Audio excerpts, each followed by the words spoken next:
Hi friends, welcome to GreenMaha channel. இன்னைக்கு நம்ம சேனல்ல ஒரு ஹெல்தியான ரெசிபி தான் பார்க்க போறோம். அதாவது பாலக்கீரை மசியல் எப்படி செய்யறதுன்னு நான் ஷேர் பண்ண போறேன். நீங்க பிகினரா இருந்தீங்கன்னா இந்த வீடியோ உங்களுக்கு ரொம்ப யூஸ்ஃபுல்லா இருக்கும்னு நினைக்கிறேன். சோ வீடியோவை ஸ்கிப் பண்ணாம முழுமையா பாருங்க. வீடியோக்குள்ள போறதுக்கு முன்னாடி நீங்க நம்ம சேனலை ஃபர்ஸ்ட் டைம் பாக்குறீங்கன்னா GreenMaha சேனலை சப்ஸ்கிரைப் பண்ணி வச்சுக்கோங்க. கூடவே வர பெல் ஐகானை கிளிக் பண்ணிக்கோங்க. அப்பதான் நான் போடுற அடுத்தடுத்த வீடியோஸ் உங்களுக்கு நோட்டிபிகேஷனா வந்து சேரும். வாங்க இப்போ வீடியோக்குள்ள போலாம்.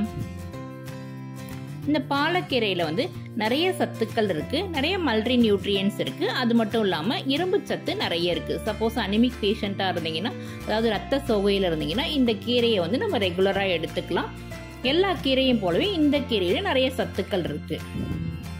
நான் வந்து ஒரு கட்டு போல கீரை எடுத்திருக்கேன். இந்த கீரை வந்து இந்த மாதிரி தான் இருக்கும். இலைகள் வந்து நல்லா பெருசா இருக்கும்.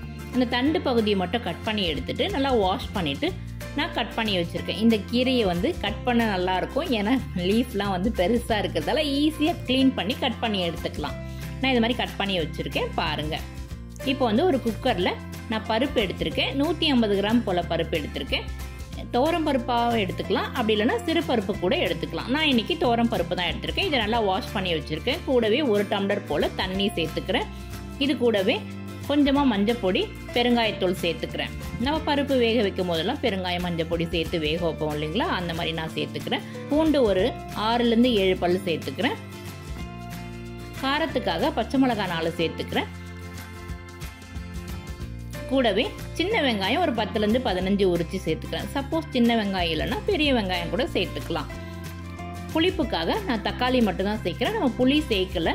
தக்காளி வந்து நல்ல 3 பழுத்த தக்காளி பெருசா சேர்த்துக்கிறேன். இதெல்லாம்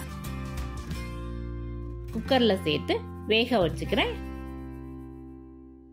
ஒரு 2 விசில் போல வச்சு நான் எடுத்துக்கிறேன்.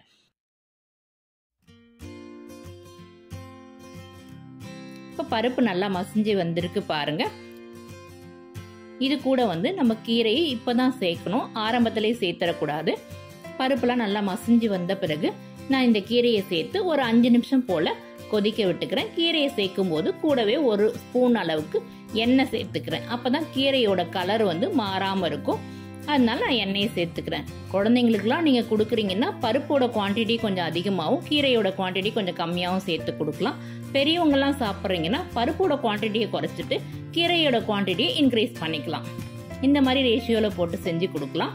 விரும்பி சாப்பிடுவாங்க. குழந்தைங்களுக்கும் இது ரொம்ப பிடிக்கும். இது சூடான சாதத்துல வச்சு சாப்பிட ரொம்ப நல்லா இருக்கும். பாருங்க, நம்ம கீரை இப்ப வெந்து வந்திருக்கு. இதை நான் மசிச்சு எடுத்து வச்சுக்கிறேன். மசிக்கிறதுக்கு முன்னாடி நான் உப்பு சேர்த்துக்கிறேன். உப்பு சேர்த்து மசிச்சுக்கிறேன்.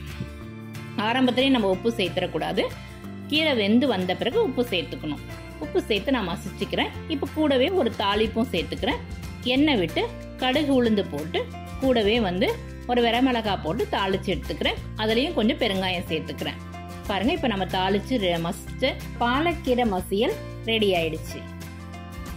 இது ரொம்ப டேஸ்டா இருக்கும். அதே சமயத்துல குயிக்கா செய்யலாம். இது சூடான சாதத்தோட சாப்பிட ரொம்ப நல்லா இருக்கும். குழந்தைங்க எல்லாம் இருந்தாங்கன்னா இந்த மாதிரி செஞ்சு கொடுங்க, விரும்பி சாப்பிடுவாங்க. கீரை பிடிக்காத குழந்தைங்களுக்கு கூட இது ரொம்ப பிடிக்கும். ஸோ கண்டிப்பா செஞ்சு பாருங்க.